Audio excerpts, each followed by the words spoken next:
Hello, dear students. My name is Irina Stitsuk, and I'm happy to give at your consideration the lecture called The Preventive Program of Epidemic Diseases and Vaccination Plan for Children under 5 years old by the Department of General Practice, Family Medicine of Zaporizhia State Medical University.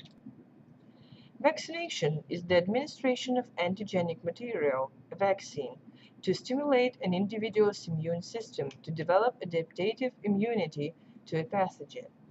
Generically, the process of artificial induction in immunity in an effort to protect against infectious disease works by priming the immune system with an immunogen. Stimulating immune responses with an infectious agent is known as immunization. Vaccination is a clinical application of immunization designed to artificially help the body to defend itself. A vaccine against infection is a modified form of a natural immunogen, which may be either by whole pathogen or of its components, or a toxin. A vaccine does not cause disease when administered but induces the healthy host, the vaccinee, to mount a primary response against epitopes of the modified immunogen and to generate large numbers of memory B and T cells. In a vaccinated individual, naive B and T cells capable of combating an infecting pathogen are present in relatively low numbers when the pathogen is first encountered. A primary immune response is all that can be mounted so that, in many cases, the individual becomes sick until antibodies and/or effector T cells can act to clear the attacker. In a vaccinated individual, a collection of circulating antibodies and the expanded army of pathogen-specific memory B and T cells have already been generated prior to a first exposure to the natural pathogen. When the natural pathogen attacks, the circulating antibodies provide a degree of immediate protection from the invader. In addition, the memory B and T cells are quickly activated, and a secondary response is mounted that rapidly clears the infection before it can induce serious illness. This type of vaccination is called prophylactic vaccination because it is intended to prevent disease. What can be used as an antigenic material? Alive but weakened microbes, killed or inactivated microbes, purified material, for example proteins of microorganisms, synthetic vaccines. Vaccination includes various ways of administering immunogens. Some vaccines are administered after the patient already has contracted a disease. Vaccines given after exposure to smallpox within the first 3 days are reported to attenuate the disease considerably, and vaccination up to a week after exposure probably offers some protection from disease or may reduce the severity of disease. The first rabies immunization was given by Louis Pasteur to a child after he was bitten by a rabid dog.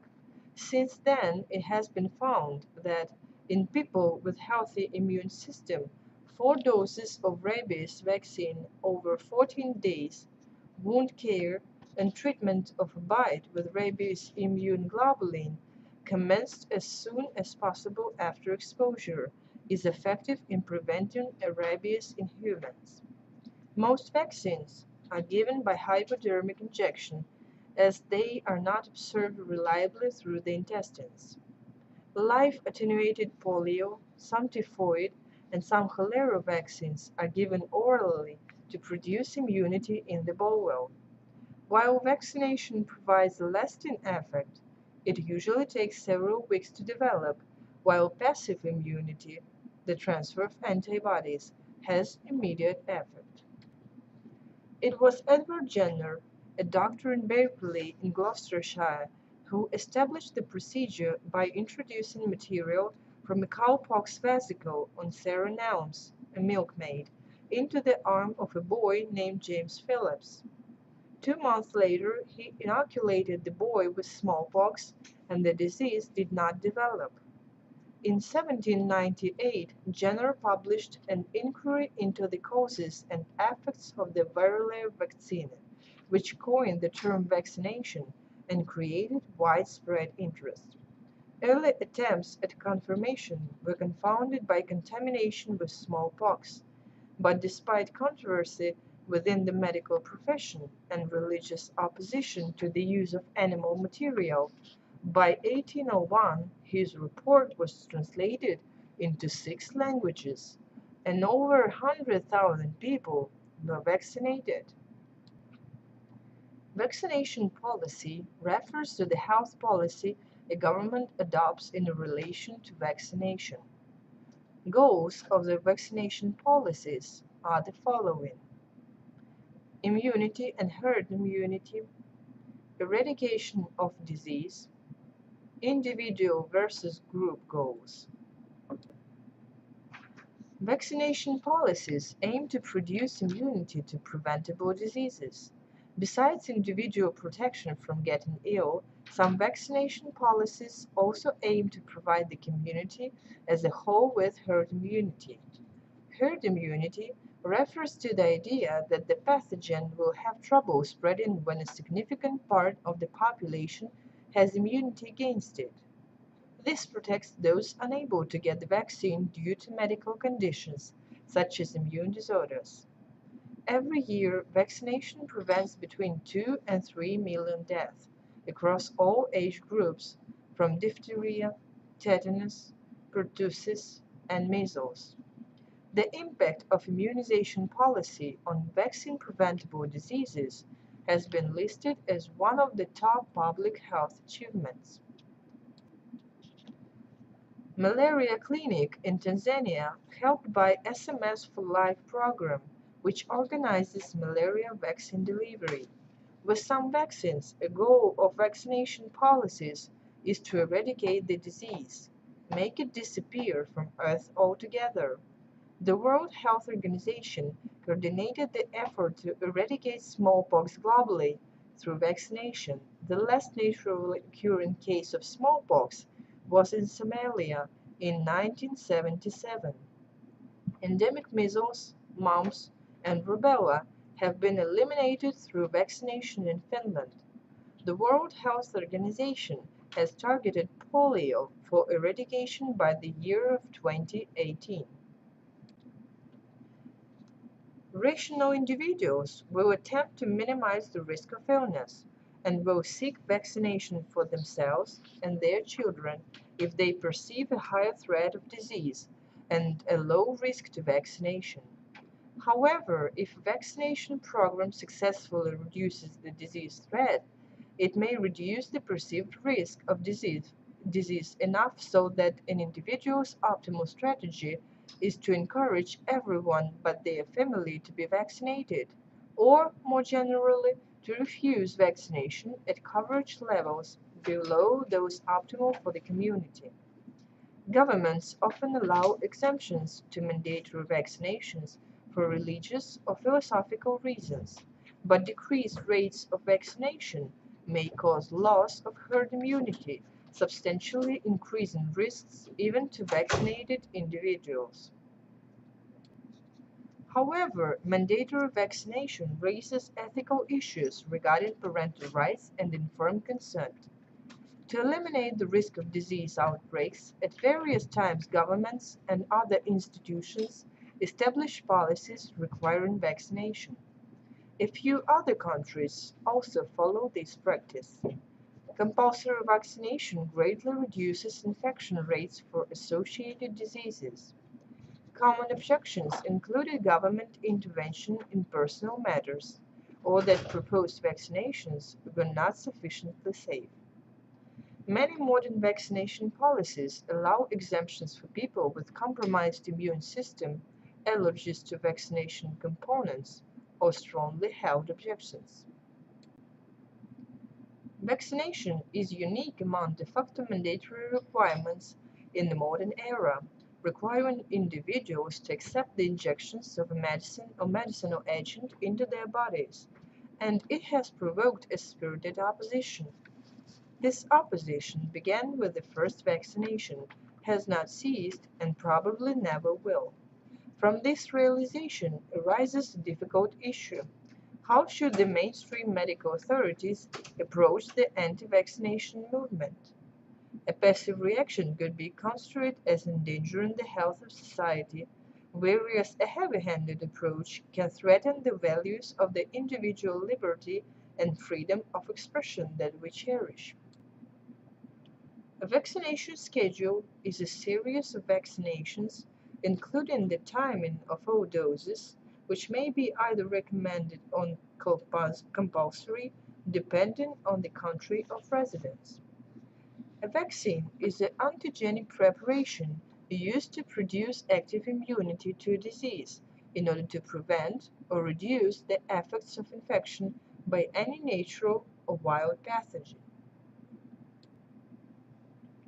Vaccine schedules are developed by governmental agencies or physician groups to achieve maximum effectiveness using required and recommended vaccines for a locality while minimizing the number of healthcare system interactions.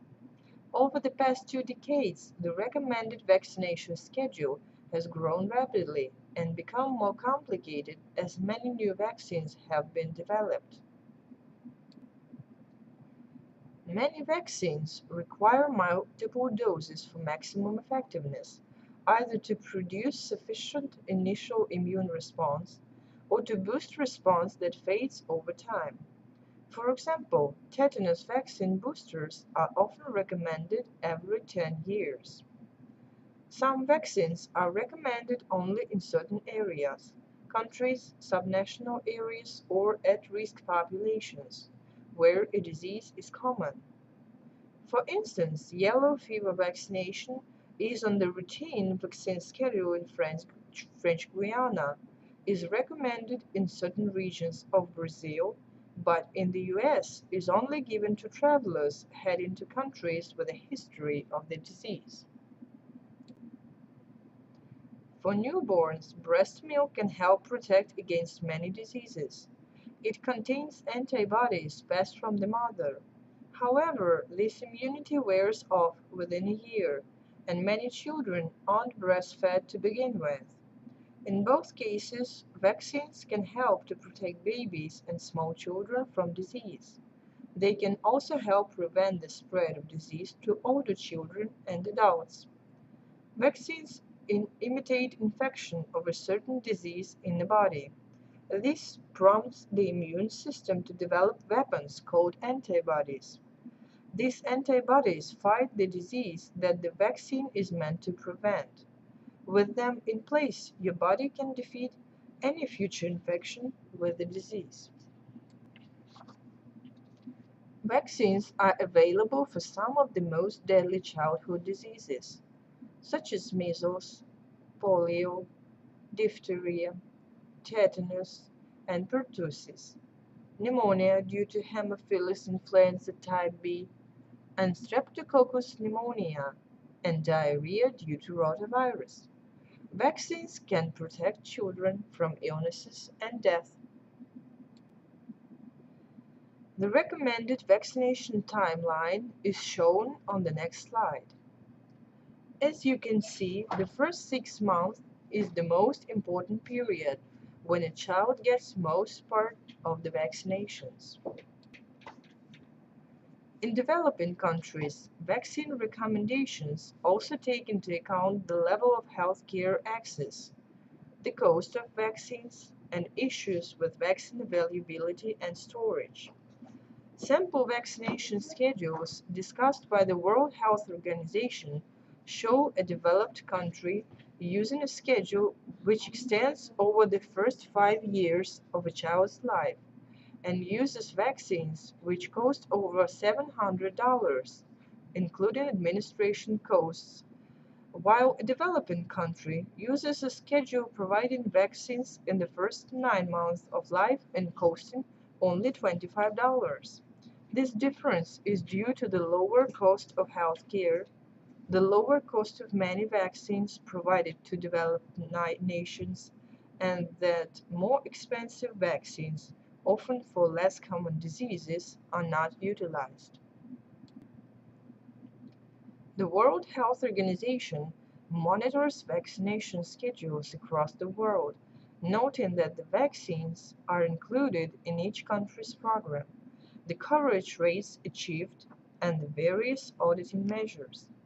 The table below shows the types of vaccines given the example countries.